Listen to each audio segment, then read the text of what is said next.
হে আমার জাতির লোকেরা, তোমরা যেভাবে ইবাদত করতেছ, যেই নিয়মে ইবাদত করতেছ, না না না রে আমার জাতি, না, এভাবে ইবাদত করলে আল্লাহ পাওয়া যাবে না। বরং আমি সে আল্লাহর পক্ষ থেকে একজন নবী হিসাবে আমি তোমাদের দেশে আগমন করেছি, তোমাদের বাড়িতে আগমন করেছি, আমি তোমাদেরকে দেখিয়ে দেই এই নিয়মে তোমরা ইবাদত করো, আল্লাহর সান্নিধ্য পাইবা। তারপরে তারা নবী নূহ আলাইহিস সালাতু ওয়াস সালামের সঙ্গে কি ব্যবহারটা করলো আমি সেই কথা আর তুলে ধরতে চাই না।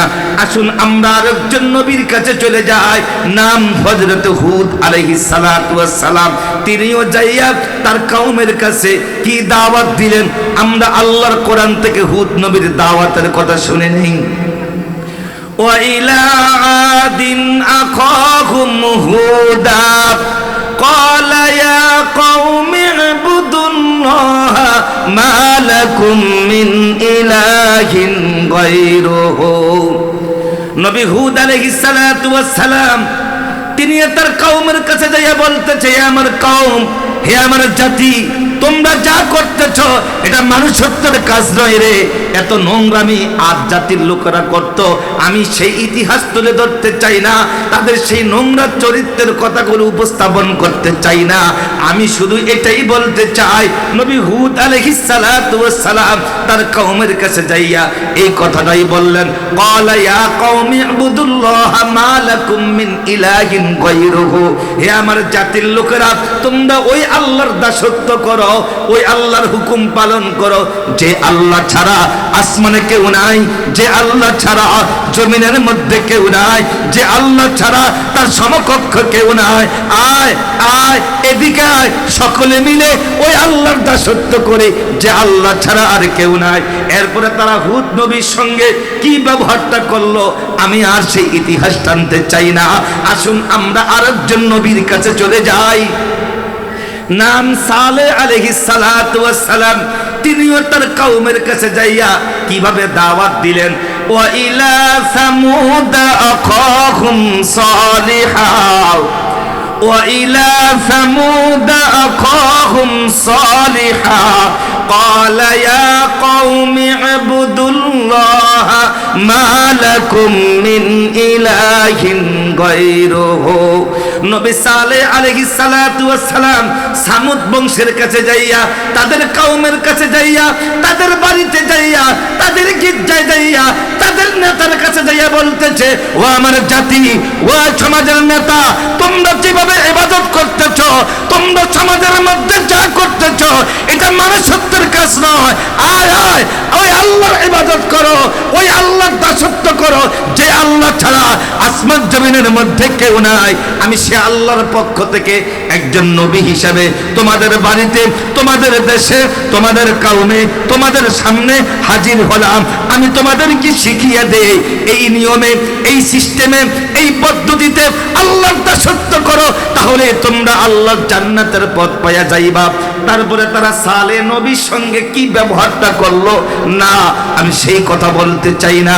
আমরা আসুন আরেকজন নবীর কাছে যাই, কে হযরত শুআয়ব নবীর কাছে চলে যাই। তার বংশের নাম ছিল মাদাইন বংশ।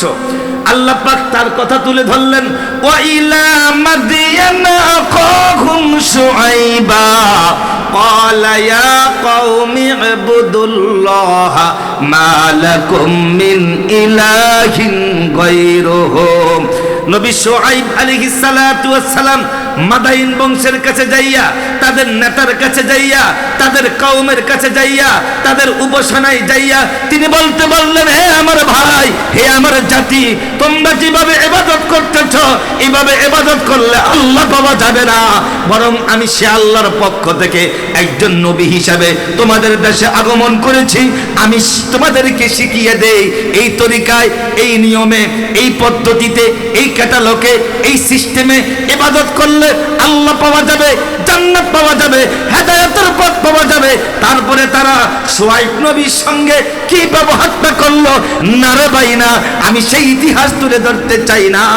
আমি শুধু বলতে চাইলাম এই নবীগণ তার কওমের কাছে যাইয়া একই কথা বলতেছে, ক্বালা ইয়া কওমি ইবুদুল্লাহ, তোমরা এক আল্লাহর দাসত্ব করো। আসুন এবার আমরা ইউসুফ নবীর কাছে চলে যাই। কোন নবীর কাছে? হযরতে ইউসুফ নবীর কাছে চলে যায়।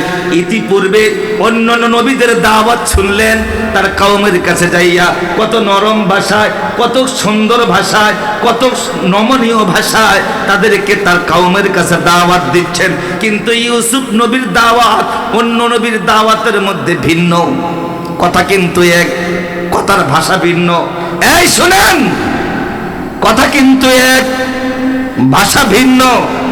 সূরাতুল ইউসুফের 40 নম্বর আয়াত।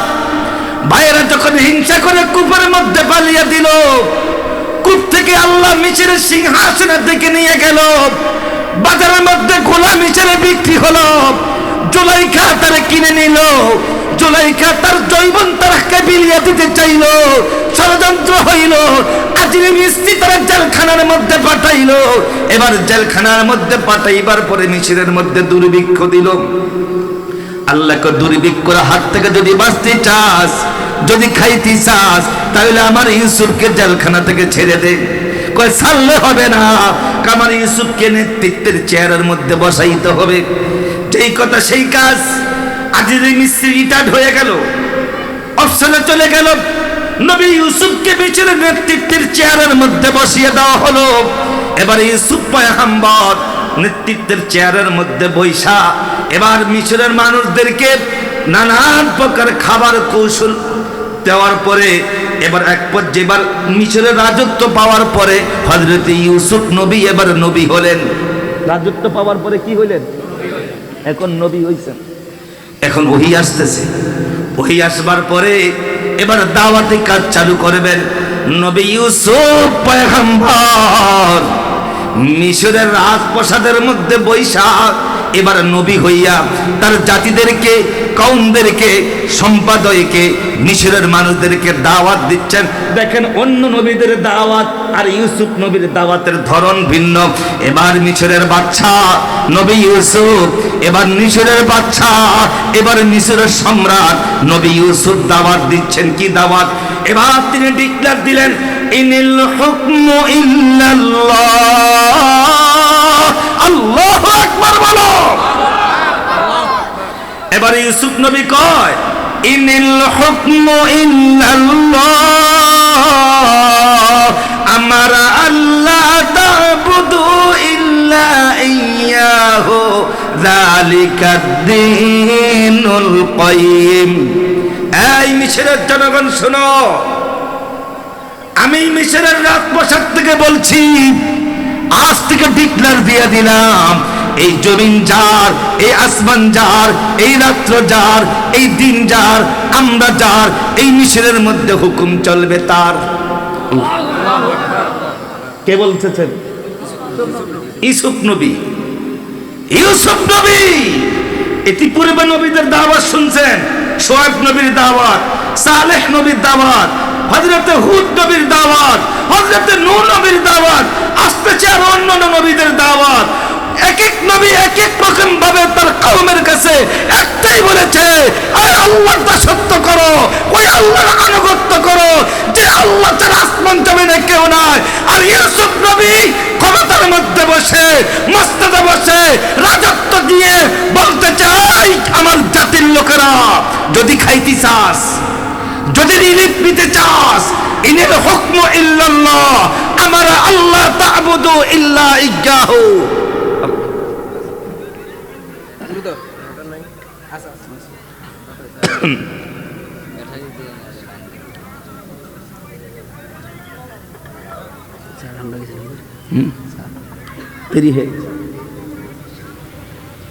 এই কে আবার কি লাগাইছে? আচ্ছা, কি জানি বলতে চাচ্ছিলাম। ইউসুফ নবী বলতেছে, আজ থেকে এই মিশরের মধ্যে ডিক্লার দেওয়া হলো। কি ডিক্লার? চিশতি যার, হুকুম চলবে তার। আমরা আল্লাহ তা'বুদু ইল্লা ইয়্যাহু, যালিকাদ দীনুল কাইয়্যিম। আমি ইউসুফ ঘোষণা করলাম, এই রাজ্যের মধ্যে, এই এই এরিয়ার মধ্যে আল্লাহর দাসত্ব ছাড়া আর কারো দাসত্ব থাকতে পারবে না, আর কারো আনুগত্য থাকতে পারবে না। সৃষ্টি যার, আইন চলবে তার। আমি ইউসুফ আজ থেকে এই মিশরের সিংহাসন থেকে এটাই ডিক্লেয়ার করলাম। প্রিয় মুসলমান ভাইয়েরা আমার, এই জন্যই তো যুগের ওলামায়ে কেরাম, কিছু সংখ্যক ওলামায়ে কেরাম রাজনীতি করে মানুষকে দ্বীনের দাওয়াত দিচ্ছে। এটাই বুঝাইতে চাচ্ছে যে আল্লাহর জমিনের মধ্যে, আল্লাহর সৃষ্টির ভূখণ্ডের মধ্যে আল্লাহর আইন বাস্তবায়ন করবার জন্য শুধু ওয়াজের মাধ্যমে, মসজিদের মিম্বারের মধ্যে বসে শুধু বক্তৃতার মাধ্যমে দিন কায়েম হবে না। দিন কায়েম প্রতিষ্ঠিত হতে হলে জমিনের মধ্যে নেতৃত্বের ক্ষমতা পেতে হবে। তাহলে অন্যায় কি বলে, তারপরে তাহলে সুদখোরের উপরে, ঘুষখোরের উপরে, চাঁদাবাজির উপরে, ইয়াবাখোরদের উপরে, মদখোরদের উপরে, খুনিদের উপরে, পতিতা নারীদের উপরে আল্লাহর আইন বাস্তবায়ন করতে সহজ হবে যদি মানুষ নেতৃত্ব দিতে যাইয়া রাষ্ট্রীয় ক্ষমতার মালিক যদি হতে না পারে। এই আয়াত কারিমা থেকে ভিত্তি করে যুগের ওলামায়ে কেরাম রাজনীতিকের মঞ্চে কথা বলে। প্রিয় ভাইয়েরা আমার, এইরকম ভাবে প্রত্যেক নবী রাসূলগণ এই জমিনের মধ্যে এসে আল্লাহর একত্ববাদের দাওয়াত দিয়েছে। সুতরাং আমরা ওইভাবে ইবাদত করব। কোন ভাবে? যেভাবে নবী রাসূলগণ জমিনের মধ্যে ইবাদত করতে বলেছে আমরা সেভাবে ইবাদত করব। কমাবো না, বাড়াবো না। বাড়াবাড়ি আল্লাহ পছন্দ করে না, কমে ছেড়ে দেওয়া আল্লাহ পছন্দ করে না। আমাদের সমাজের মধ্যে ইবাদতের ধরনে অনেকগুলো বাড়াবাড়ি হয়, হয় কি না?